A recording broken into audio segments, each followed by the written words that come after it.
Olá pessoal, sejam bem-vindos ao nosso momento de conexão com Deus através dessa devocional.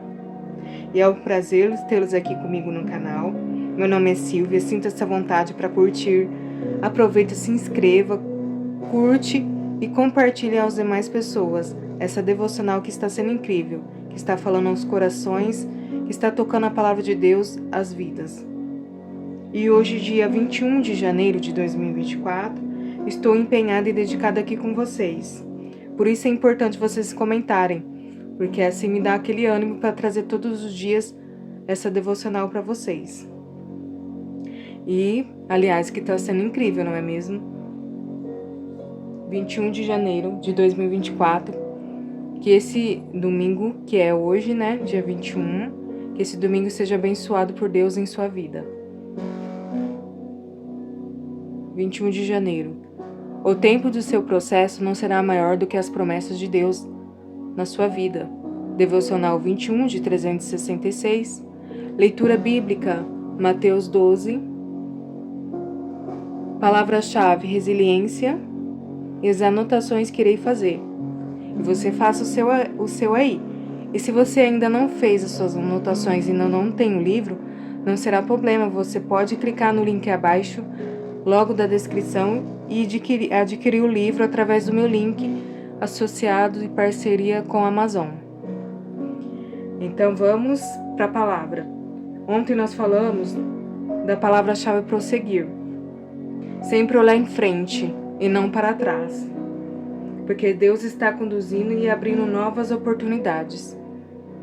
E hoje, no tempo se cumprirá.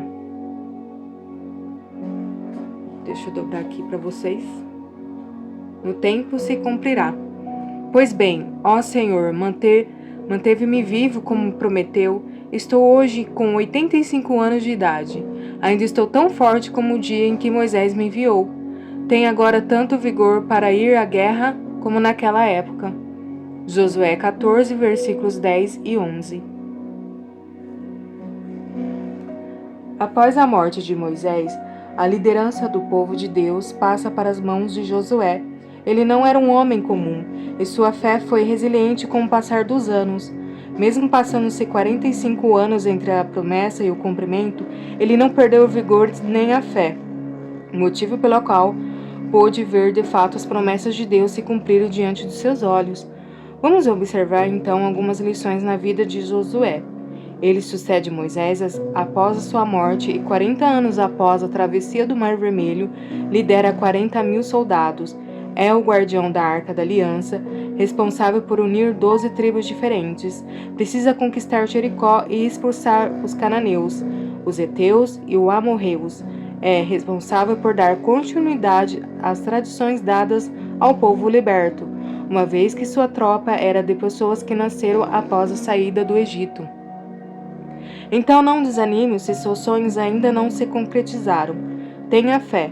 Se você compartilhar os seus sonhos com Deus e tiver fé para cruzar seu deserto, tendo os olhos de fé de Josué, que não enxergavam a derrota, com certeza você verá em cada dificuldade um aprendizado e experiência que lhe darão a força e a maturidade para conquistar.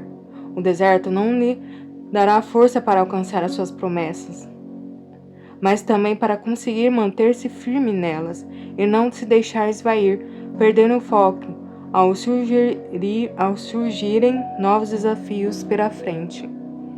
Seja resiliente, saiba herdar o legado, e com o Pai você cruzará o deserto com força e fé inabaláveis. Incrível, né, pessoal? Vai comentando aí o que você está achando dessa palavra. Eu vou pegar minha Bíblia para nós lermos Mateus 2, 12, e você pega a sua aí também.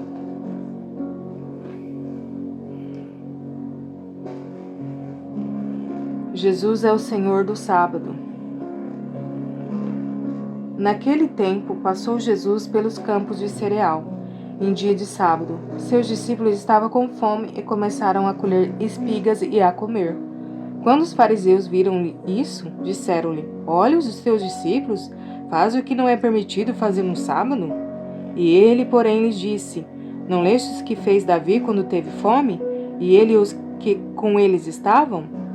Como entrou na casa de Deus e comeu os pães da proposição, que não lhe era permitido do comer, nem aos que com eles estavam, mas só aos sacerdotes? Ou não lestes na lei que no sábado os sacerdotes no templo violam o dia e ficam sem culpa? Eu vos digo que está aqui quem é maior do que o templo. Se, porém, vós soubesseis o que significa misericórdia quero, não sacrifícios, não condenareis os inocentes, pois o Filho do Homem é o Senhor do sábado. A cura do homem da mão atrofiada, versículo 9. A partir dali entrou na sinagoga deles. Estava ali um homem que tinha uma das mãos atrofiadas. Eles para acusarem e o interrogaram: é permitido curar no sábado?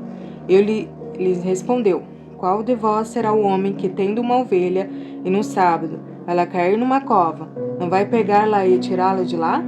Quando mais vale um homem que deu uma ovelha, logo é permitido fazer o bem nos sábados? Então disse-lhe aquele homem: estenda tua mão. E ele a estendeu e ficou sã como a outra. Os fariseus saíram e conspiraram contra ele para o matarem. Jesus, sabendo disso, retirou-se dali, acompanhou uma grande multidão e ele curou todos os doentes, recomendando-lhes rigorosamente que não dissessem quem ele era, para se cumprisse o que fora dito pelo profeta Isaías: aqui está o meu servo, que escolhi o meu amado, em quem tenho prazer. Porei sobre ele o meu espírito, e ele anunciará a justiça aos gentios. Não discutirá, nem clamará, nem se ouvirá pelas ruas sua voz. Não esmagará o canico quebrado e não apagará o pavio que fumega, até que faça triunfar a justiça. E no seu nome os gentios terão esperança. A blasfêmia dos fariseus. Versículo 22. Trouxe-lhe então um endemoniado cego, mudo, e ele o curou de tal forma que o cego e o mudo podia falar e ver. E toda a multidão se maravilhava e dizia: não é esse o filho de Davi? Os fariseus, porém, ouvindo isso, diziam: esse não expulsa os demônios, senão pelo poder do Beelzebul, príncipe dos demônios. Jesus, conhecendo os seus pensamentos, disse-lhes: todo reino dividido contra si mesmo será arruinado, e toda cidade ou casa dividida contra si mesma não permanecerá em pé. Se Satanás expulsa Satanás, está dividido contra si mesmo. Como, pois, permanecerá em pé o seu reino? Se, porém, eu expulso os demônios pelo poder do Beelzebul, por quem os expulsam então vossos filhos? Portanto, eles mesmos serão vossos juízes. Mas se eu expulso os demônios pelo Espírito de Deus, certamente chegado a vós o reino de Deus. Ou, como pode alguém entrar na casa do homem forte e roubar os seus bens, se primeiro não amarrá-lo, saqueando então a sua casa? Quem não é por mim, é contra mim, e quem comigo não ajunta, espalha. Portanto, eu vos digo, todo pecado e blasfêmia se perdoa aos homens, mas a blasfêmia contra o Espírito não será perdoada. Se alguém disser alguma palavra contra o Filho do Homem, isso lhe será perdoado, mas se alguém falar contra o Espírito Santo, isso não lhe será perdoado, nem nesse mundo, nem no futuro. Cada árvore com seus frutos. Versículo 33. Ou fazei a árvore boa e o seu fruto bom, ou fazei a árvore má e seu fruto mau. Pois pelo fruto se conhece a árvore. Raça de víboras, como podeis-vos dizer boas coisas sendo maus? Pois do que está cheio o coração, disso fala a boca. O homem bom tira boas coisas do seu bom tesouro, e o homem mau do mau tesouro tira as coisas más. Eu, porém, vos digo que de toda a palavra inútil que os homens falarem darão conta no dia do juízo. Pois pelas tuas palavras serás inocentado, e pelas tuas palavras serás condenado. forte isso, né?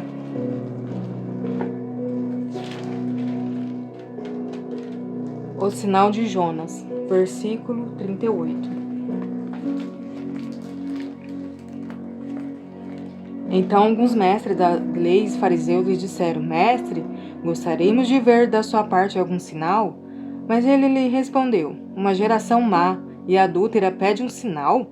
Mas não se lhe dará outro sinal senão o profeta Jonas? Pois como Jonas esteve 3 dias e 3 noites no ventre do grande peixe, assim estará o Filho do Homem 3 dias e 3 noites no seio da terra.